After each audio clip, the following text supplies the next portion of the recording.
Hello കൂട്ടുകാരെ, extra ടിക്കറ്റിന്റെ പുതിയൊരു വീഡിയോയിലേക്ക് എല്ലാ പ്രിയപ്പെട്ട കൂട്ടുകാർക്കും സ്വാഗതം. അപ്പൊ ഇങ്ങനെ എല്ലാവരും ഹാപ്പി അല്ലേ? ഞാനില്ലേ പലപ്പോഴും ചിന്തിക്കാറുണ്ട്, എത്ര പെട്ടെന്നാണല്ലേ നമ്മുടെ ജീവിതത്തിലേക്ക് അപരിചിതരായ ചില ആളുകൾ പെട്ടെന്ന് തന്നെ കയറി വരുന്നത്. അതുപോലെ തന്നെ നമ്മുടെ കഥാനായികയായ ജോയ് മേരി ഫാബ്രിഗസ് അവളുടെ ജീവിതത്തിലെ ഏറ്റവും സങ്കീർണമായ നിമിഷങ്ങളിലൂടെ കടന്നു പോകുമ്പോൾ അവൾ പോലും അറിയാതെ അവളുടെ ജീവിതത്തിലേക്ക് ഈതൻ എന്നൊരു യുവാവ് കടന്നു വരുന്നു. ഈതൻ വരുന്നതോടുകൂടി ജോയുടെ ലൈഫിൽ എന്തൊക്കെ മാറ്റങ്ങളാവും സംഭവിക്കുക? അവളുടെ പേരിലുള്ള സന്തോഷം അവൾക്ക് തിരികെ കിട്ടുമോ? ഇതെല്ലാം തന്നെ നമുക്ക് ഇന്നത്തെ വീഡിയോയിലൂടെ കണ്ടറിയാം. അപ്പോൾ നമ്മളിന്ന് കാണാൻ പോകുന്നത് 2019 ഇറങ്ങി 2024 വരെ ഫിലിപ്പൈൻസിൽ ഏറ്റവും അധികം വരുമാനം നേടിയ റൊമാൻറ്റിക് ഡ്രാമയായ ഹലോ ലവ് ഗുഡ് ബൈ എന്ന ചിത്രമാണ്. ചിത്രത്തിന്റെ തുടക്കത്തിൽ നമ്മൾ കാണുന്നത് ഒരു എയർപോർട്ടിൽ കുറേ ആളുകൾക്കിടയിൽ ഹോങ്കോങ്ങിലെ പഴയകാല ജീവിതത്തെപ്പറ്റി ചിന്തിച്ചു നിൽക്കുന്ന ജോയിയാണ്. ഹോങ്കോങ് ജീവിതത്തിന്റെ തിരക്കുകൾക്കിടയിൽപ്പെട്ട് എന്തിനോ വേണ്ടി പായുന്ന ഒട്ടനവധി ആളുകൾ. മറ്റെല്ലാ നാട്ടിലെ പോലെ തന്നെ ഹോങ്കോങ്ങിലും ഇവിടെയുള്ള മനുഷ്യരെക്കാൾ മറ്റു സ്ഥലങ്ങളിൽ നിന്ന് ജോലി തേടിയെത്തിയവരാണ് അധികവും. അങ്ങനെ ഒരുപാട് പ്രാരാബ്ദങ്ങളിൽ നിന്നും രക്ഷപ്പെടാൻ ഫിലിപ്പൈനിൽ നിന്നും ഇവിടെ എത്തിയ ജോയ് ഒരു വീട്ടിൽ അവിടുത്തെ പ്രായമായ അമ്മയെയും കുറച്ചു വൈകല്യമുള്ള ഒരു കുട്ടിയെയും നോക്കുന്ന ആയയായാണ് ജോലി ചെയ്യുന്നത്. ഇവിടെ തന്നെയാണ് ജോയ് അവരെ പരിചരിച്ച് താമസിക്കുന്നതും. പക്ഷേ രാത്രിയിൽ പോലീസിന് ഭയന്ന് ഓടുന്നതും പകൽ സമയത്ത് ഒരു സ്ത്രീക്ക് എന്തോ ഒന്ന് രഹസ്യമായി കൈമാറുന്നതും കാണാം. അങ്ങനെയൊരു രാത്രിയിൽ വേസ്റ്റ് കൂട്ടിയിട്ടിരിക്കുന്ന ഒരിടത്തു നിന്നും ജോയ് പിടിക്കപ്പെടുന്നു. എന്നാൽ ഷൂ കാണുമ്പോൾ താൻ ഉദ്ദേശിച്ച പോലെ ഒരു പോലീസുകാരൻ ആയിരുന്നില്ല അയാളെന്ന് തിരിച്ചറിഞ്ഞ് മേലോട്ട് നോക്കുമ്പോൾ നിഷ്കളങ്കമായി ചിരിച്ചു നിൽക്കുന്ന നമ്മുടെ കഥാനായകൻ ഈതനെ കാണുന്നു. പിന്നീട് നമ്മൾ കാണുന്നത് 4 മാസങ്ങൾക്ക് മുൻപുള്ള കഥയാണ്. മെട്രോ സ്റ്റേഷനിൽ മേരി ഡെയിൽ എന്ന കസിനെ പിക്ക് ചെയ്യാൻ വന്നിരിക്കുകയാണ് നമ്മുടെ ജോയ്. അവിടെ വെച്ച് അവർക്ക് നേരത്തെ പരിചയമുള്ള 2 പേരും കൂടി അവർക്കൊപ്പം കൂടുന്നു. മേരി വന്ന ദിവസം ഞായറാഴ്ച ആയതുകൊണ്ട് തന്നെ അവിടെ ഒരു വൻ ജനത്തിരക്ക് തന്നെയുണ്ട്. ഇവിടെ കൂടിയിരിക്കുന്നതെല്ലാം തന്നെ ഫിലിപ്പൈൻസുകാരാണ്. അങ്ങനെ അവിടെ വെച്ച് മേരി നാട്ടിൽ നിന്നും ജോയിയുടെ അച്ഛൻ അവളുടെ അമ്മയ്ക്ക് കൊടുത്തയച്ച സമ്മാനം കൊടുക്കുന്നു. അവിടെ ആ തിരക്കുകൾക്കിടയിൽ അവർ ഒരു സ്ഥലം കണ്ടെത്തി ഇരിക്കുന്നുണ്ട്. ജോയ് ഹാപ്പി ബർത്ത്ഡേ ചേച്ചി എന്ന് പറഞ്ഞ് ഒരു സ്ത്രീക്ക് ഒരു ചെറിയൊരു പൊതി കൊടുത്ത് പൈസ വാങ്ങുന്നുണ്ട്. പക്ഷേ ഇതൊന്നും അറിയാത്ത മേരിയും ആ സ്ത്രീയെ വിഷ് ചെയ്യുന്നു. ഇത് കേട്ടിട്ട് അവളുടെ കൂടെയുള്ളവർ അവളെ തിരുത്തുന്നത് ഇങ്ങനെയാണ്: ഇന്ന് ആ സ്ത്രീയുടെ ബർത്ത്ഡേ ഒന്നുമല്ല, മറിച്ച് അത് നമ്മുടെ കസ്റ്റമറാണ്. ഇവിടെ ഇങ്ങനെ കൂട്ടമായിരിക്കുന്ന എല്ലാവരും തന്നെ ഓരോ സാധനങ്ങൾ സെൽ ചെയ്യാൻ വേണ്ടിയാണ് വന്നിരിക്കുന്നത്. എന്നാൽ ഹോങ്കോങ്ങിലെ നിയമം അനുസരിച്ച് ഓരോരുത്തരുടെയും ഐഡിയിലെ കോഡിലുള്ള ജോലി മാത്രമേ അവർക്ക് ചെയ്യാൻ സാധിക്കുകയുള്ളൂ. മറ്റെന്ത് ജോലി ചെയ്താലും അത് ഇവിടെ ഇല്ലീഗലാണ്. അതുകൊണ്ടാണ് നമ്മൾ രഹസ്യമായി ആർക്കും സംശയമില്ലാത്ത രീതിയിൽ ഇതെല്ലാം ചെയ്യുന്നത്. പക്ഷെ ഇതെല്ലാം കേൾക്കുമ്പോൾ മേരി നിരാശപ്പെടുന്നു. അവളും ജോയിയെ പോലെ ആയ എന്ന ലേബലിലാണ് ഹോങ്കോങ്ങിൽ വന്നത്. സോ അവർക്ക് വേറെ ജോലി ചെയ്യണമെങ്കിൽ ഇവിടെ പൗരത്വം കിട്ടണം. അതിന് ഏതെങ്കിലും ഒരു ചൈനക്കാരനെ വിവാഹം ചെയ്യേണ്ടതായിട്ട് വരും. ഒരു ഡിഗ്രി ഉണ്ടായിട്ടും സിറ്റുവേഷൻസ് അവളെ കൊണ്ടെത്തിച്ചിരിക്കുന്നത് അവൾ ആഗ്രഹിക്കാത്ത താഴ്ന്ന ഒരു ജോലിയിലേക്കാണ്. ഇവിടെ ജോയിയുടെ കാര്യമാണെങ്കിൽ അവൾ നഴ്സിംഗ് ഒക്കെ പഠിച്ച ആളായിട്ടും ഇവിടെ കിടന്ന് കുറഞ്ഞ ശമ്പളത്തിൽ ആയി ജോലി ചെയ്യുന്നു. അതുകൊണ്ട് തന്നെ അവൾ എത്രയും പെട്ടെന്ന് കാനഡയിൽ പോയി ഒരു നഴ്സായി ജോലി ചെയ്യാനുള്ള തയ്യാറെടുപ്പിലാണ്. സത്യം പറഞ്ഞാൽ കാനഡ എന്ന അവളുടെ ആഗ്രഹം സാധ്യമാക്കാൻ വേണ്ടി ഇനിയും ഒത്തിരി പണം ആവശ്യമാണ്. അതുകൊണ്ട് തന്നെയാവും അവൾ ഇതേ കഷ്ടപ്പാടിലും ഇവിടെ തന്നെ പിടിച്ചു നിൽക്കുന്നത്. അങ്ങനെ ഇന്നത്തെ അവരുടെ ഇല്ലീഗൽ ജോലികൾക്കൊടുവിൽ പുതുതായി വന്ന മേരിയെ അവരെല്ലാം ചേർന്ന് അവളുടെ ജോലി ചെയ്യാനുള്ള വീട്ടിലെത്തിക്കുന്നു. മേരി അത്ര ഹാപ്പി ഒന്നുമല്ല. എന്നാലും പതിയെല്ലാം ഓക്കെ ആകും എന്നുപദേശിച്ച് അവർ അവിടെ നിന്നും മടങ്ങുന്നു. തിരിച്ച് ജോലി ചെയ്യുന്ന വീട്ടിലേക്ക് എത്തുന്ന ജോയിയെ കാത്തിരുന്നത് ഒരു ബാഡ് ന്യൂസ് ആയിരുന്നു. ആ വീട്ടിലെ ലേഡിക്ക് എക്സ്പെൻസ് കൂടുന്നത് കൊണ്ട് ജോയിക്ക് കൊടുക്കാനുള്ള സാലറി പോലും അവരുടെ കയ്യിലില്ലാത്ത അവസ്ഥ. പക്ഷേ ജോയിക്ക് ഈ ജോലി വളരെയധികം അത്യാവശ്യമായതുകൊണ്ട് തന്നെ അവൾ ജോലിയിൽ നിന്നും പിരിച്ചുവിടാതിരിക്കാനായി അവളോട് ഒത്തിരി യാചിക്കുന്നു. അവസാനം അവൾക്ക് പകുതി ശമ്പളം മതിയെന്നും നൈറ്റ് വേറെ എന്തെങ്കിലും ജോലി ചെയ്തോളാമെന്നും പറഞ്ഞ് അവൾ ആ സ്ത്രീയെ കൺവിൻസ് ചെയ്യാൻ ശ്രമിക്കുന്നുണ്ട്. വേറെ ജോലി ചെയ്യുന്നത് ഇല്ലീഗൽ ആണെങ്കിലും പകൽ മാത്രം ഇവിടെ ആയി പകുതി ശമ്പളത്തിന് ജോലി ചെയ്യാമെന്ന ഉടമ്പടിയിൽ അവൾ എത്തുന്നു. ജോയ്ക്ക് ഇവിടെ ഹോങ്കോങ്ങിൽ 4 മാസം കൂടി എങ്ങനെയെങ്കിലും പിടിച്ചു നിൽക്കണം. എന്നാൽ ഈ സംഭവത്തോടു കൂടി അവളുടെ പ്രശ്നങ്ങൾ കുറച്ചുകൂടി കോംപ്ലിക്കേറ്റഡ് ആകുന്നു. അവൾ കടന്നുപോകുന്ന മോശമായ സാഹചര്യങ്ങൾ ഒന്നും തന്നെ അവളുടെ നാട്ടിലുള്ള അച്ഛനും സഹോദരങ്ങളും വിളിക്കുമ്പോൾ അറിയാതിരിക്കാനായി അവൾ പ്രത്യേകം ശ്രദ്ധിക്കുന്നുണ്ട്. അവളുടെ പരിമിതികളിലും സഹോദരങ്ങൾ ആഗ്രഹിക്കുന്നതെല്ലാം സാധിച്ചു കൊടുക്കാനായി ജോയ് വളരെയധികം ശ്രമിക്കുന്നുണ്ട്. അങ്ങനെ അടുത്ത ദിവസം തന്നെ ജോയ് രാത്രിയിൽ പാർട്ട് ടൈം ആയി ചെയ്യാൻ ഒരു ജോലി കണ്ടെത്തുന്നു. മൈൻ എന്നു പേരുള്ള ഒരു ബാറിലെ വെൽക്കം ഗേളായാണ് ആദ്യം ജോലിക്ക് കയറുന്നത്. അതേസമയം അവിടേക്ക് ജോയിയുടെ ഫ്രണ്ട്സും എത്തുന്നുണ്ട്. നമ്മുടെ മേരിക്കാണെങ്കിൽ ഇവിടുത്തെ ജോലി തീരെ ഇഷ്ടപ്പെട്ടിട്ടില്ല. അവൾക്ക് ഇവിടെ നിന്ന് എങ്ങനെയെങ്കിലും തിരിച്ചു പോയാലും മതി എന്ന അവസ്ഥയാണ്.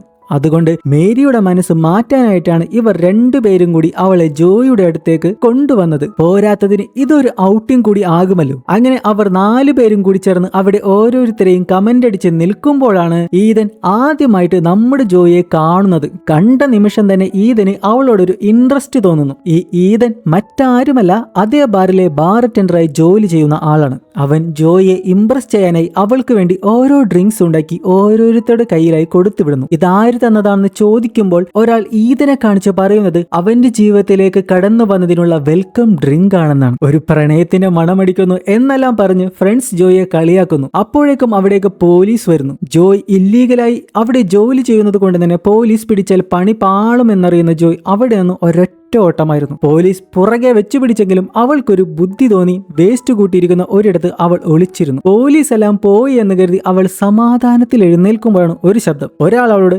ഹാൻഡ്സ് അപ്പ് പറയുകയും അവളുടെ ഐഡി ചോദിച്ച് വാങ്ങുകയും ചെയ്യുന്നു. എന്നാൽ പേടിച്ച് തലകുനിച്ചിരിക്കുന്ന ജോയ് അയാൾ പറയുന്നതെല്ലാം ചെയ്യുന്നുണ്ടെങ്കിലും അയാളുടെ ഷൂ കാണുമ്പോൾ ഒരു ഞെട്ടലോടെ അയാളുടെ മുഖത്തേക്ക് നോക്കുന്നു. അത്രയും നേരം പോലീസിന്റെ കയ്യിൽ പെട്ടു എന്ന് പേടിച്ച ജോയ് സർപ്രൈസ് ആവുന്നു. അത് പോലീസ് ആയിരുന്നില്ല, മറിച്ച് നമ്മുടെ ഈദൻ തന്നെയായിരുന്നു. അവനുണ്ടാക്കിയ ഡ്രിങ്ക്സ് എന്താണ് കുടിക്കാത്തത് എന്ന് അവൻ ഒരു പുഞ്ചിരിയോട് ചോദിക്കുമ്പോൾ അത്രയും നേരം ജീവൻ പോയ അവസ്ഥയിൽ പേടിച്ച ജോയ് ഈദനിട്ട് ഒരു ഇടി കൊടുക്കുന്നുണ്ട്. എന്നാൽ പ്രതീക്ഷിക്കാതെ അവിടേക്ക് പെട്ടെന്ന് പോലീസ് വരുന്നു. പിടിക്കപ്പെടാതിരിക്കാൻ ഇത്തവണ ജോയ് ചെയ്തത് എന്താണെന്നോ പോലീസ് ചെക്ക് ചെയ്യാതിരിക്കാനായി അവൾ മുൻപിലുണ്ടായിരുന്ന ഈദനെ കിസ് ചെയ്യുന്നു. അവനത് അൺഎക്സ്പെക്റ്റഡ് ആയി കിട്ടിയ കിസ് ആണെങ്കിലും ആളൊത്തിരി ഹാപ്പിയായി. അവൻ കൂടുതലായി സംസാരിക്കുന്നതിനുള്ളിൽ ജോയ് അവിടെ നിന്ന് ഓടി രക്ഷപ്പെട്ടു. എന്നാൽ ഈദന്റെ നെക്സ്റ്റ് മൂവ്മെന്റ് ജോയിയുടെ ഫോണിൽ ഫ്രണ്ട് റിക്വസ്റ്റ് അയക്കലായിരുന്നു. അവൾക്കിപ്പോൾ തൽക്കാലം ഫ്രണ്ട്സിനേക്കാൾ കൂടുതൽ പണമാണ് ആവശ്യം. അതുകൊണ്ട് തന്നെ അവൾ അവനയക്കുന്ന ഫ്രണ്ട് റിക്വസ്റ്റുകൾ ഡിലീറ്റ് ചെയ്ത് കളയുന്നു. ഈദന്റെ ക്യാരക്ടർ ജോയിയേക്കാളും വളരെ ഡിഫറന്റ് ആണ്.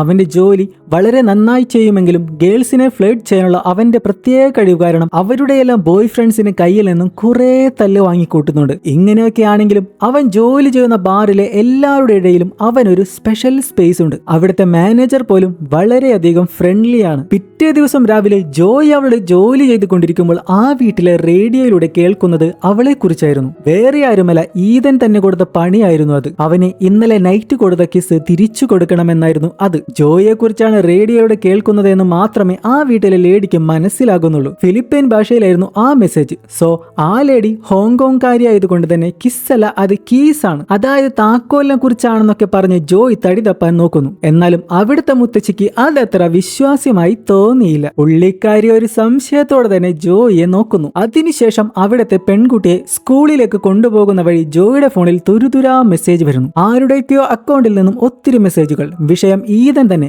ഇത് കണ്ടപ്പോൾ എനിക്ക് ഓർമ്മ വന്നത് വന്ദന സിനിമയിൽ ലാലേട്ടൻ ഗാഥയെ ഇറിറ്റേറ്റ് ചെയ്യുന്ന സീനായിരുന്നു. ഇവിടെ പിന്നെ ഈദിന് സപ്പോർട്ടായിട്ട് ജോയിയുടെ ഫ്രണ്ട്സും കൂടെ ചേരുന്നു. എന്തിനധികം ജോയിയുടെ ഫോൺ നമ്പർ പോലും നമ്മുടെ മേരി ഈദിന് കൊടുക്കുന്നു. ജോയ് ജോലി തിരക്കിൽ ഓടുമ്പോഴും ഈദൻ നിർത്താതെ ഫോണിൽ കോൾ ചെയ്തുകൊണ്ടേയിരിക്കുന്നു.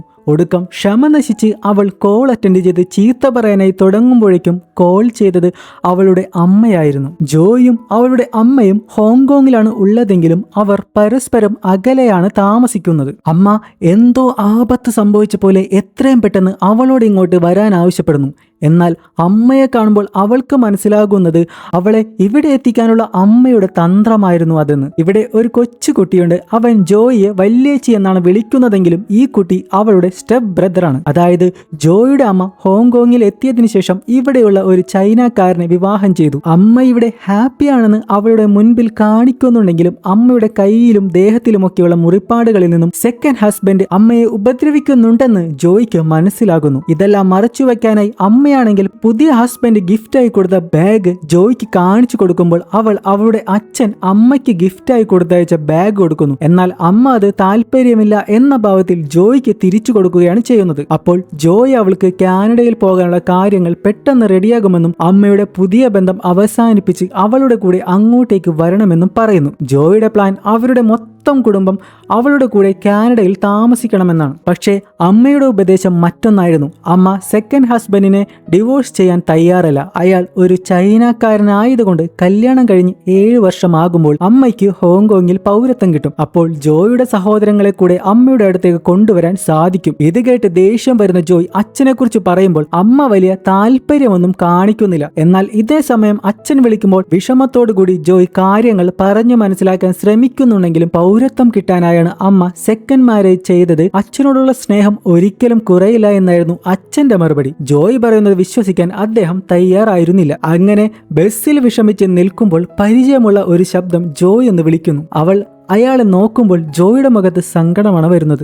കാരണം ജോയുടെ എക്സ് ലവർ ജയമായിരുന്നു അത്. അവൻ തന്റെ ഭാര്യയെ പരിചയപ്പെടുത്തുന്നു. അവരുടെ ഹണിമൂൺ ട്രിപ്പിനെ കുറിച്ചും മെച്ചപ്പെട്ട ജീവിതത്തെ പറ്റിയുമൊക്കെ പറയുന്നു. അപ്പോൾ ജോയ് കുറച്ചധികം വിഷമത്തോട് കൂടിയാണെങ്കിലും ജയമ്മനോട് സംസാരിക്കുന്നു. അതിനിടയിൽ ഒരു രക്ഷകനെ പോലെ ഈദന്റെ കോൾ വരുന്നു. ജയമ്മനെ കാണിക്കാനായി ജോയ് ഫോണിൽ ഈദനോട് ഒരു ലവർ എന്ന പോലെ കൊഞ്ചിയൊക്കെ സംസാരിക്കുന്നുണ്ട്. ഇതൊക്കെ കേൾക്കുമ്പോൾ ഈദന് ഒരു കൺഫ്യൂഷൻ വരുന്നുണ്ടെങ്കിലും ആള് ഹാപ്പിയാകുന്നുണ്ട്. ഇന്ന് മീറ്റ് ചെയ്യാമെന്ന് പറഞ്ഞ് കോൾ കട്ട് ചെയ്യുമ്പോഴാണ് ജോയ് അവരുടെ ജോലിയുടെ കാര്യം ഓർത്തത്. അവൾ ആയായി ജോലി ചെയ്യുന്ന വീട്ടിലെ പെൺകുട്ടിയെ സ്കൂളിൽ നിന്നും തിരിച്ചു കൊണ്ടുവരാനുള്ള സമയം കഴിഞ്ഞു. അവൾ ലേറ്റ് ആയിരിക്കുന്നു. ആ പെൺകുട്ടിയുടെ പേര് ആനി എന്നാണ്. ആനി ജോയിയെ കാത്ത് സ്കൂളിന് പുറത്ത് കുറെ നേരം കാത്തു നിന്നു. വൈകല്യമുള്ള കുട്ടിയായതുകൊണ്ട് ആനിക്ക് ഒറ്റയ്ക്ക് നടന്ന് വീട്ടിലേക്ക് വരാൻ സാധിക്കില്ല. ജോലിയിൽ ഇത്രയും വലിയ പിഴവ് വരുത്തിയത് കൊണ്ട് ആനിയുടെ അമ്മ ജോയിയെ ഒരുപാട് വഴക്ക് പറയുന്നു. വളരെയധികം ഇൻസൾട്ട് ചെയ്യുന്ന രീതിയിലായിരുന്നു ആ ലേഡി ഷൗട്ട് ചെയ്തത്. ഇതെല്ലാം കേട്ട് വിഷമിച്ച് തകർന്ന ജോയ് ഈദന്റെ മെസ്സേജ് കാണുമ്പോൾ അവന്റെ അടുത്തേക്ക് പോകുന്നു. അവന് ഇതല്ലേ വേണ്ടത് എന്ന ഭാവത്തിൽ അവനുമായി ക്ലോസ് ആകാൻ പോകുന്നുണ്ടെങ്കിലും മനസ്സുമെടുത്ത് മരവിച്ചിരിക്കുന്ന അവസ്ഥയിൽ അവൾ ഈദന്റെ അടുത്ത് നിന്ന് പൊട്ടിക്കരഞ്ഞ് അവിടെ നിന്നും ഇറങ്ങിപ്പോകുന്നു. അതിനുശേഷം അവർ ഒരുമിച്ച് സംസാരിക്കുമ്പോൾ പരസ്പരം അറിയാൻ വേണ്ടിയുള്ള ശ്രമമായിരുന്നു അത്. ഒരപരിചിതനോട് മനസ്സ് തുറന്ന് സംസാരിക്കാൻ വളരെ എളുപ്പമാണ്. കാരണം അവിടെ ജഡ്ജ്മെന്റ് ഉണ്ടാകില്ല എന്നതായിരുന്നു ഈദന്റെ തത്വം. ഈദന്റെ അച്ഛൻ ഒരു ഹോങ്കോങ് പൗരനാണ്. എന്നാൽ ഈദന് ഇതുവരെയും പൗരത്വം കിട്ടിയിട്ടില്ല. ഈദൻ അവന്റെ കഥ പറയുന്നത് ഇങ്ങനെയാണ്. അവന് 2 സഹോദരന്മാരാണുള്ളത്. ഒന്നിനും കൊള്ളാത്തവനായ ഒരാളായിട്ടാണ് ഈദൻ സ്വയം കരുതുന്നത്. അതിനെല്ലാം കാരണം അവന്റെ എക്സ് ലവറായ ടാനിയാണ്. അവന്റെ കയ്യിൽ വലിയൊരു ടാറ്റു ആയി ടാനിയുടെ പേരാണുള്ളത്. ഇതെല്ലാം കേൾക്കുമ്പോൾ ജോയിയും മനസ്സ് തുറക്കുന്നു. അവൾ ഈ കഷ്ടപ്പെടുന്നതെല്ലാം അവളുടെ കുടുംബത്തിന് വേണ്ടിയാണ്. എന്നാൽ ഇതെല്ലാം നിർത്തി സ്വന്തം കാര്യം മാത്രം നോക്കി ജീവിക്കാൻ അവൾ ഒത്തിരി ആഗ്രഹിക്കുന്നുണ്ട്. അവളുടെ സ്വപ്നങ്ങൾക്കനുസരിച്ച് ജീവിക്കാൻ കഴിയാത്തതിലുള്ള ഫ്രസ്ട്രേഷൻ അവൾ പറഞ്ഞു തീർക്കുമ്പോൾ ഈദൻ പറയുന്നത് അവളുടെ പേരിലുള്ള സന്തോഷം തന്റെ മുഖത്ത് കാണാൻ കഴിഞ്ഞാൽ നന്നായിരുന്നു എന്നാണ്. മാത്രമല്ല ഈ സംസാരത്തിനിടയിൽ അവർ രണ്ടുപേരും അപരിചിതരിൽ നിന്ന് 2 സുഹൃത്തുക്കളായി മാറിക്കൊണ്ടിരിക്കുകയായിരുന്നു. ഒരവസരം കിട്ടുമ്പോൾ പരസ്പരം കോംപ്ലിമെന്റ് ചെയ്യാനും അവർ മടിക്കുന്നില്ല. എന്നാലും ഈ സമയത്തും ഈദൻ അവന്റെ ഫ്ലേട്ടിംഗ് ക്യാരക്ടർ ചെറുതായി പുറത്തെടുക്കുന്നുണ്ട്. കാനഡയിൽ എത്തിയാലായിരിക്കും ജോയ് ഹാപ്പി ആവുക എന്ന് കേൾക്കുമ്പോൾ ഈദൻ പറയുന്നത് ഹാപ്പിനെസ് ഇവിടെ ഹോങ്കോങ്ങിലാണ്. കാരണം മിസ്റ്റർ ഈദൻ ഇവിടെയാണല്ലോ ഉള്ളത്. അങ്ങനെ ഒരു ചിരി ജോയുടെ മുഖത്ത് വരുമ്പോൾ ഈദൻ അവളുമായി കൂടുതൽ സമയം സ്പെൻഡ് ചെയ്യാൻ താല്പര്യമുണ്ടെന്ന് പറയുന്നു. എന്നാൽ ലേറ്റായി തിരിച്ചു പോകണമെന്ന് പറഞ്ഞ് അവിടെ നിന്ന് ഇറങ്ങുന്ന ജോയോട് ഇനി എപ്പോഴാണ് കാണുക എന്ന് ഈദൻ ചോദിക്കുന്നു. അതിന് മറുപടിയായി ജോയ് കളിയാക്കി പറയുന്നത് ഐ ലവ് യു എന്നാണ്. ഇത് നമ്മൾ ഉദ്ദേശിക്കുന്ന ഐ ലവ് യു അല്ല കേട്ടോ. ഈദൻ പറഞ്ഞ കഥയിൽ അവൻ ഫ്ലേർട്ട് ചെയ്യുന്ന ഗേൾസിനെ ഒഴിവാക്കാനായി യൂഷ്വലി പറയുന്ന കാര്യമാണ് I love you. So Joy ഈദനെ ഒഴിവാക്കാനായി അവനെതിരെ തന്നെ ഇത് ഉപയോഗിക്കുന്നു. പക്ഷേ ഈദൻ ഇതിനകം ജോയെ ഇഷ്ടപ്പെട്ടു കഴിഞ്ഞു. അതുകൊണ്ട് തന്നെ അവന്റെ മറുപടി ഐ ഡോണ്ട് ലവ് യു എന്നായിരുന്നു. ഈ കോൺവെർസേഷന് ശേഷം ഈദന് ജോയ് സ്പെഷ്യലായി ഫീൽ ചെയ്തു. തിരിച്ച് വീട്ടിലെത്തുന്ന ജോയിയെ നമ്മുടെ ആനി വന്ന് കെട്ടിപ്പിടിക്കുന്നു. അവർ തമ്മിലുള്ള സ്നേഹവും അടുപ്പവും മനസ്സിലാക്കുന്ന ആനിയുടെ അമ്മ ഇന്നലെ ഉണ്ടായ ദേഷ്യമെല്ലാം മാറി കൂളാകുന്നുണ്ട്. അങ്ങനെ വീണ്ടും ജോയിയുടെ ജോലി തിരക്കിനിടയിൽ ഈദൻ നീഡ് എ ഫ്രണ്ട് എന്ന മെസ്സേജ് അയച്ചുകൊണ്ടേയിരിക്കുന്നു. അവളാണെങ്കിൽ ഒഴിവാക്കാനായി ഐ ലവ് യു എന്ന് റിപ്ലൈ ചെയ്യുന്നു. പിന്നീട് അങ്ങോട്ട് ജോയുമായി ടൈം സ്പെൻഡ് ചെയ്യാനായി കിട്ടുന്ന അവസരങ്ങൾ ഉണ്ടാക്കിയെടുക്കലായിരുന്നു ഈദന്റെ പ്രധാന ജോലി. അവൾ ഇല്ലീഗലായി വിൽക്കുന്ന സാധനങ്ങൾ വാങ്ങാൻ ഒരു കസ്റ്റമറായി മാറുകയും അതുപോലെ അവളുടെ കൂടെ ഭക്ഷണം കഴിക്കുകയും ഒക്കെ ചെയ്ത് മുന്നോട്ട് പോകുമ്പോൾ നീഡ് എ ഫ്രണ്ട് എന്ന ഈദന്റെ മെസ്സേജിന് ഒട്ടും മാറ്റമുണ്ടായിരുന്നില്ല. സ്ഥിരമായി ഐ ലവ് യു എന്ന് റിപ്ലൈ കേൾക്കുന്ന ഈദൻ തിരിച്ചൊരു പണി കൊടുക്കാനായി ഇത്തവണ മെസ്സേജ് ഇട്ടത് ഒരു മാന്ത്രിക കാറ്റടിച്ച് ഈ ഐ ലവ് യു ഒരിക്കൽ സത്യമാകും എന്നതായിരുന്നു. പെട്ടെന്ന് നമ്മുടെ ജോയിയുടെ മുഖത്തേക്ക് ഒരു കാറ്റടിച്ചു. ഞെട്ടിയ ജോയ് നോക്കുമ്പോൾ നമ്മുടെ മുത്തശ്ശി അവിടെ ഫുഡ് ഊതി കഴിക്കുന്നതായിരുന്നു. അതോടുകൂടി ജോയ്ക്കും ഈദനോട് ഇഷ്ടം തോന്നിത്തുടങ്ങുമോ എന്നൊരു സംശയം. പിന്നീട് അവരുടെ കണ്ടുമുട്ടലുകൾ പതിവാകുന്നു. ഒപ്പം രണ്ടുപേരുടെയും കൂട്ടുകാരും ചേരുന്നു. ആക്ച്വലി ഈദനും ഫ്രണ്ട്സും കൂടി ഇവർ സെൽ ചെയ്യുന്ന എല്ലാ സാധനങ്ങളും വാങ്ങി അവരുടെ ജോലി പെട്ടെന്ന് തീർക്കേണ്ട സിറ്റുവേഷൻ വരുന്നത് കൊണ്ട് തന്നെ അവർ ജോയ്ക്ക് ബാറിൽ വീണ്ടും ജോലി കൊടുക്കുന്നു. ഇത്തവണ വെസൽ ക്ലീനിങ് ജോബാണ് കൊടുക്കുന്നത്. കാരണം അതാകുമ്പോൾ ഈദൻ എപ്പോഴും അവളെ കാണുകയും ചെയ്യും. പിന്നെ പോലീസ് ഉള്ളിലേക്ക് തിരഞ്ഞെത്തുകയും ഇല്ലല്ലോ. ഒരവസരം കിട്ടുമ്പോൾ അവിടെ ബാറിൽ വെച്ച് അവർ കുറച്ച് ക്ലോസ് ആകുന്നുണ്ടെങ്കിലും ഈദന്റെ ഫ്രണ്ട്സ് വന്ന് അത് കൊളമാക്കി. ടൗണിലെ ഏറ്റവും മികച്ച ബാർ അറ്റൻഡറായ ഈദന് ഫാൻസ് കൂടുതലാണെന്ന് കാണുന്ന ജോയുടെ മുഖത്ത് ഒരു പുഞ്ചിരിയൊക്കെ തെളിയുന്നുണ്ടെങ്കിലും പെട്ടെന്ന് അവിടെ ഒരു ബഹളം കേൾക്കുന്നു. ബാറിൽ വന്ന് ഈദനെ കുറിച്ച് മോശമായി സംസാരിക്കുന്ന ഈ പയ്യൻ ഈദന്റെ സ്വന്തം അനിയൻ തന്നെയാണ്. അവൻ പറയുന്നത് ഈദൻ ഒരു പെണ്ണിന്റെ പുറകെ പോയി ജീവിതം നശിപ്പിച്ചപ്പോൾ വീട് ടേക്ക് കെയർ ചെയ്തതും അച്ഛനെ നോക്കിയതും അവനായിരുന്നു എന്നാണ്. അവന്റെ പഠിപ്പ് പോലും മാറ്റിവെച്ച് അവൻ അനുഭവിച്ച ത്യാഗങ്ങളെ കുറിച്ചായിരുന്നു അവൻ ഒച്ചയെടുത്ത് സംസാരിച്ചു കൊണ്ടിരുന്നത്. ഈ സംഭവത്തിന് ശേഷം ഈദൻ ബാറിലേക്ക് വരാതെയായി. ജോയ് ഈദനെ കാണാതെ എല്ലായിടത്തും അന്വേഷിച്ചു. ഒടുവിൽ ഈദനെ കാണാനായി അവന്റെ വീട്ടിലേക്ക് എത്തുന്ന ജോയ് അവന്റെ അച്ഛനെയും അനിയനെയും പരിചയപ്പെടുന്നു. ഈദന്റെ അച്ഛൻ കുറെ നാളായിട്ട് കിടപ്പിലാണ്. ഒരാളുടെ സഹായം കൂടാതെ ഒന്നും ചെയ്യാൻ സാധിക്കാത്ത അവസ്ഥ. ആക്ച്വലി ഈദന്റെ അമ്മയുടെ ആഗ്രഹം അവരുടെ ഫാമിലി എപ്പോഴും ഒരുമിച്ച് നിൽക്കണമെന്നായിരുന്നു. എന്നാൽ ഈദൻ ടാനിയ എന്ന പെൺകുട്ടിയുമായി പ്രണയത്തിലായതിനു ശേഷം അവളായിരുന്നു എല്ലാം.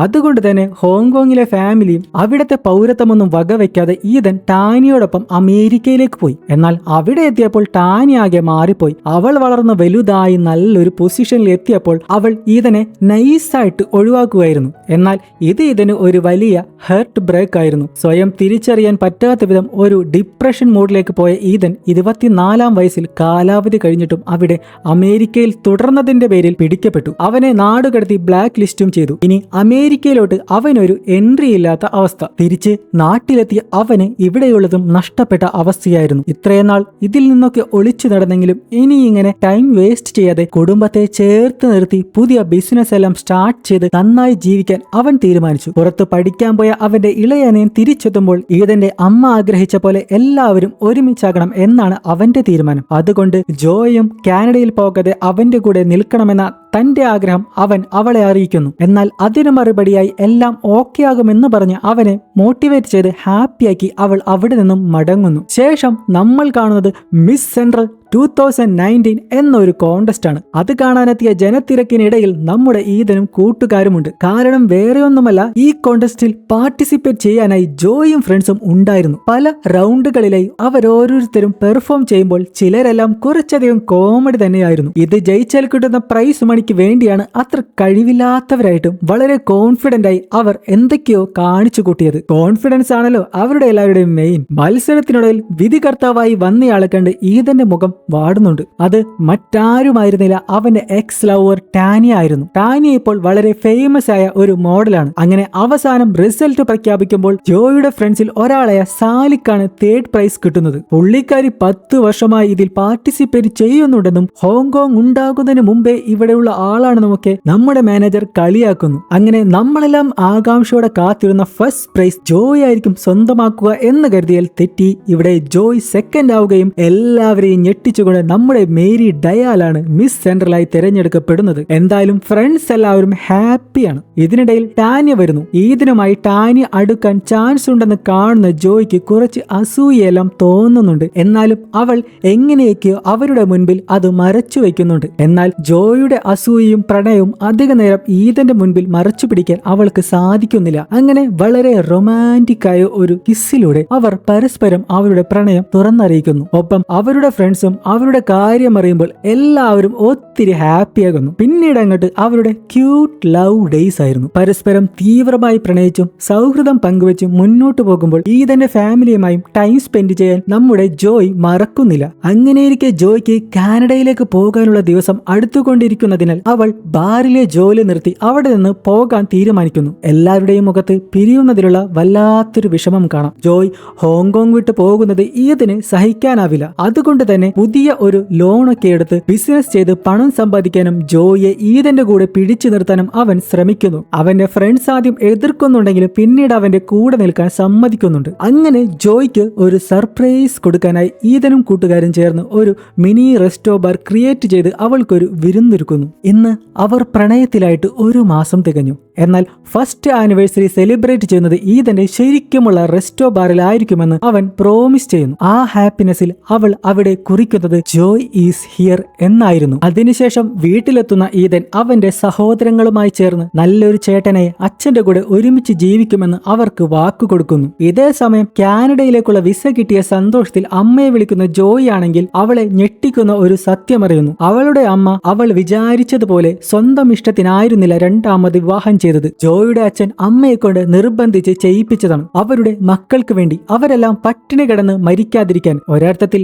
അയാൾ സ്വന്തം ഭാര്യയെ കുടുംബത്തിന് വേണ്ടി മറ്റൊരാൾക്ക് വിറ്റു. വേറെ നിവൃത്തിയില്ലാത്തതുകൊണ്ട് അമ്മ അതനുസരിച്ചു. പുതിയ ഭർത്താവ് ചെയ്യുന്ന എല്ലാ ഉപദ്രവങ്ങളും സഹിച്ചു. സത്യത്തിൽ ജോയുടെ അച്ഛനോടുള്ള പ്രതികാരമാണ് അമ്മയുടെ ഈ സഹനം. അതുകൊണ്ട് തന്നെ അമ്മയ്ക്ക് ഇനി ഒരു തിരിച്ചുപോക്കിനോട് താല്പര്യമില്ല. ഇതെല്ലാം കേൾക്കുന്ന ജോയ് അവിടെ നിസ്സഹായായി ഇരുന്നു. ഇതിനുശേഷം അച്ഛന്റെ ന്യായീകരണം അമ്മയോട് സ്നേഹമില്ലാത്തത് കൊണ്ടല്ല, മറിച്ച് അയാൾക്ക് ഒരു അപകടം പറ്റി കാഴ്ച പോയതുകൊണ്ട് മറ്റൊരു വഴിയുമില്ലാത്തത് കൊണ്ടായിരുന്നു ഇതെല്ലാം എന്നായിരുന്നു. മാത്രമല്ല കാനഡയിലേക്ക് വരാൻ അവളുടെ കുടുംബത്തിന് ഇനി താല്പര്യമില്ല എന്നവർ അറിയിക്കുന്നു. ഒരിടത്ത് അവൾക്ക് കാനഡയിലേക്ക് പോകാനുള്ള ആഗ്രഹം, മറ്റൊരിടത്ത് അവൾ ആഗ്രഹിച്ചതിന് വിരുദ്ധമായി അവളുടെ കുടുംബം അവളെ വിട്ടുമാറി നിൽക്കുന്നു. ഇതെല്ലാം കേട്ട് വിഷമിച്ചിരിക്കുന്ന ജോയ് ഈദനോടെല്ലാം ഷെയർ ചെയ്യുമ്പോൾ ഈദൻ പറയുന്നത് അവരുടെ പ്രണയത്തിന് വേണ്ടി ജോയ് ഹോങ്കോങ്ങിൽ തന്നെ നിൽക്കണമെന്നായിരുന്നു. എന്നാൽ ജോയ് അവൾ ആഗ്രഹിച്ചതും സ്വപ്നം കണ്ടതും കാനഡയായിരുന്നു. അവൾ അത് പറഞ്ഞു മനസ്സിലാക്കാൻ ശ്രമിക്കുമ്പോൾ ഈദൻ ചോദിക്കുന്നത് അവനെടുത്ത എഫേർട്ടുകളെല്ലാം തന്നെ അവളോടുള്ള സ്നേഹവും അവൾ കൂടെ നിൽക്കാനുള്ള ആഗ്രഹവും കൊണ്ട് മാത്രമാണ്. അങ്ങനെയുള്ളപ്പോൾ അവന് വേണ്ടി ഇതുപോലും ചെയ്യാൻ നിനക്ക് സാധിക്കില്ലേ എന്നാണ്. കാരണം ഈദന്റെ ഭയം ടാനിയെ പോലെ ജോയും കാനഡയിൽ പോയി മനസ്സു മാറിയാലോ എന്നാണ്. സ്നേഹത്തിൽ കണ്ടീഷൻസ് വെക്കാൻ പാടുണ്ടോ? നിങ്ങൾക്ക് എന്താ തോന്നുന്നത്? പരസ്പരം പ്രണയിക്കുമ്പോൾ രണ്ടുപേരുടെയും ആഗ്രഹങ്ങളെയും ലക്ഷ്യങ്ങളെയും മനസ്സിലാക്കാനും ബഹുമാനിക്കാനും ശ്രമിക്കണം. അങ്ങനെയാവുമ്പോൾ പരസ്പരം മനസ്സിലാക്കാനും കൂടുതൽ മനോഹരമായി പ്രണയിക്കാനും സാധിക്കും. ഇവിടെ ജോയ് ഈദനും വളരെ വിഷമത്തിൽ പരസ്പരം മനസ്സിലാക്കാൻ സാധിക്കാതെയാണ് ഇത്തവണ പിരിയുന്നത്. എന്നാൽ പ്രണയം തീവ്രമാണെങ്കിൽ ഈ പിണക്കവും നൈമിഷികമായിരിക്കും അല്ലേ? പിന്നീട് കുറച്ചു ദിവസത്തേക്ക് അവർ തമ്മിൽ കണ്ടതേയില്ല. ഇതിനിടയിൽ ഈദന്റെ അനിയൻ പഠനം പൂർത്തിയാക്കി വീട്ടിലെത്തി. അവരുടെ ഫാമിലിയുമായി ഒരുമിച്ചപ്പോഴുണ്ടായ സന്തോഷം വളരെ വലുതായിരുന്നു. എന്നാൽ ഇതേ സമയം നമ്മുടെ മേരി അവളുടെ ജോലിയിൽ മുന്നേ തന്നെ താല്പര്യമില്ലാത്തതുകൊണ്ട് അവിടെ നിന്ന് ഒളിച്ചോടുന്നു. ഇതറിയുന്ന ജോയും കൂട്ടുകാരികളും മേരിയെ തിരിയുന്നുണ്ടെങ്കിലും ഈദനാണ് മേരിയെ കണ്ടെത്തുന്നത്. അങ്ങനെ അന്നാണ് ഈദനും ജോയും വീണ്ടും കണ്ടുമുട്ടുന്നത്. അവർ ആദ്യമായി കണ്ടുമുട്ടിയ ജോയും ഈദനുമായി സംസാരിക്കുന്നു. ഇനി 5 ദിവസത്തിനുള്ളിൽ ജോയ് കാനഡയിലേക്ക് പോകും. കഴിഞ്ഞ തവണ കണ്ടപ്പോൾ അവർക്കിടയിലുണ്ടായ എല്ലാ പ്രശ്നങ്ങളും ഈ കണ്ടുമുട്ടലിൽ ഇല്ലാതായി. ഈദന് ജോയിയെയും അവളുടെ സ്വപ്നങ്ങളെയും മനസ്സിലാക്കാനും അംഗീകരിക്കാനും സാധിക്കുന്നു. അങ്ങനെ അവർ ആദ്യമായി മനസ്സ് തുറന്ന് സംസാരിച്ച അതേ സ്ഥലത്ത് വെച്ച് ഈദൻ ജോയിയെ അവന്റെ ജീവിതത്തിലേക്ക് ക്ഷണിച്ചു. ഇനി കുറച്ചു നാളത്തേക്കുള്ള കാത്തിരിപ്പിന് ശേഷം കാനഡയിൽ നിന്ന് തിരിച്ചെത്തുമ്പോൾ ബാക്കിയുള്ള ജീവിതം ഒരുമിച്ചാകുമെന്ന് അവർ പരസ്പരം വാക്കു നൽകി. അതിനുശേഷം ജോയ് ആനിയോടും മുത്തശ്ശിയോടും യാത്ര പറഞ്ഞ് അവിടെ നിന്നിറങ്ങുമ്പോൾ അവർക്കും പിരിയുന്നതിലും സങ്കടം ഏറെയുണ്ട്. കാനഡയിലേക്ക് പോകുന്നതിന് മുൻപുള്ള വളരെ കുറച്ച് ദിവസങ്ങൾ ജോയും ഇതിനും വളരെ ഹാപ്പിയായി ഒരുമിച്ച് സ്പെൻഡ് ചെയ്തു. ഇനിയുള്ള നാളുകൾ ഓർത്തു വയ്ക്കാനായി കുറച്ചധികം നല്ല നിമിഷങ്ങൾ. അങ്ങനെ താൽക്കാലികമായുള്ള ഒരു വേർപിരിയലായി ജോയ് കാനഡയിലേക്ക് പോകുന്നതും എത്രയും പെട്ടെന്നുള്ള ഒരു തിരിച്ചുവരവിനായും തുടർന്ന് ഒരുമിച്ചുള്ള അവരുടെ ജീവിതത്തിനായും കാത്തിരിക്കുന്ന ഈദിനെയും കാണിച്ചുകൊണ്ട് ഇന്നത്തെ കഥ ഇവിടെ അവസാനിക്കുന്നു. അവസാനം ജോയുടെ പേരിലുള്ള സന്തോഷം കണ്ടെത്താനും നിലനിർത്താനും അവൾക്ക് ഈദിനെ കിട്ടി. നിങ്ങളുടെ ലൈഫിൽ നിങ്ങൾക്ക് അങ്ങനെ ആരെങ്കിലും കിട്ടിയിട്ടുണ്ടോ? ഉണ്ടെങ്കിൽ തീർച്ചയായിട്ടും കമന്റ് ചെയ്യാൻ മറക്കരുതേ. അപ്പോ അടുത്ത വീഡിയോയിൽ കാണുന്നത് വരെ എല്ലാവരും ഹാപ്പി ആയിരിക്കുക. കഥ ഇഷ്ടമായെങ്കിൽ കൂട്ടുകാർക്കും കൂടി ഷെയർ ചെയ്യാൻ മറക്കരുതേ. അപ്പോ വീണ്ടും കാണുന്നത് വരെ ബൈ.